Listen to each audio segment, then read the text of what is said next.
നടൻ സിദ്ദിഖിനെ സിനിമയിൽ നിന്ന് മാറ്റി നിർത്തണമെന്ന ആരോപണം ഉന്നയിച്ച നടി രേവതി സമ്പത്ത് അമ്മ ജനറൽ സെക്രട്ടറി സ്ഥാനം രാജിവെച്ചത് സഹതാപം കിട്ടാനാണ്.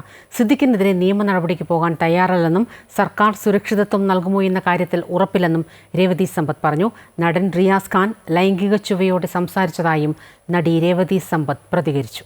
എനിക്കിതാണ് എന്റെ റിയാലിറ്റി. ഭാവിയിൽ എനിക്കൊരു സെക്യൂരിറ്റി തോന്നട്ടെ, എന്റെ ഡ്രീം പോലും എനിക്ക് പണയം വെക്കാതെ എനിക്കൊരു കേസിന് ഇറങ്ങാൻ പറ്റും എന്നുള്ളൊരു സിസ്റ്റം എന്ന് അങ്ങനത്തെ രീതിയിൽ പ്രൊട്ടക്ട് ചെയ്യേണ്ട അവകാശമുണ്ട്. സർവൈവേഴ്സിന് എന്തുകൊണ്ട് കേസ് കൊടുത്തില്ല, നിങ്ങൾ എന്തുകൊണ്ട് വന്ന് സംസാരിച്ചിരുന്നോ? നിങ്ങൾ ഫസ്റ്റ് ഓഫ് ഓൾ നമുക്കൊരു അഷുറൻസ് തരൂ. നമ്മൾ ഇറക്കുമ്പോൾ മിനിമം ഒരു വനിതാ കമ്മീഷനിലെങ്കിലും പോകുമ്പോൾ ഒരു സർവൈവന് ഇതാണ് സംഭവിച്ചതെന്ന് പറയാൻ പറ്റണം. അവിടെ കയറി പോകുമ്പോഴത്തേനും യാതൊരു തരത്തിലുള്ള പ്രൈവസി പോലും ഇല്ല. പലപ്പോഴും വനിതാ കമ്മീഷനിലൊക്കെ കയറിപ്പോയി ഒരു തരത്തിലുള്ള പ്രൈവസി പോലും ഇല്ലാതെ നമ്മളെന്തോ തെറ്റ് ചെയ്ത പോലെ, നമ്മളെ വഴക്ക് പറയുന്ന പോലെ ടോണിലൊക്കെയാണ് അവിടെയുള്ള സ്ത്രീകളെ സംസാരിക്കുന്നത്. മനസ്സിലായോ? അപ്പം നമുക്കൊരു സെക്യൂരിറ്റിയും തരാതെ ഈ പറയുന്ന ആരെങ്കിലും കൂടെ കാണുമോ? ഞാനൊരു കേസിൽ ഇറങ്ങിയ ആരും കൂടെ കാണില്ല. എനിക്ക് ഞാൻ മാത്രമേ ഉണ്ടായിരിക്കുള്ളൂ. അപ്പം എനിക്ക് ആ സ്ട്രെങ്ത് ഉണ്ടോ, എനിക്ക് ആ മെന്റൽ ഇതുണ്ടോ, എനിക്ക് ആ ഒരു എൻവറോൺമെന്റ് ഉണ്ടോ എന്നുള്ളത് ഞാൻ ചെക്ക് ചെയ്തിട്ട് ഞാൻ തീരുമാനിക്കും. ഫസ്റ്റ് പിന്തുണ ഇവിടെ ഉണ്ടോ എന്നുള്ളത് അറിയണം. അതിനുശേഷം ബാക്കി തീരുമാനം എന്റതും എന്റെ ഫാമിലിയിലും.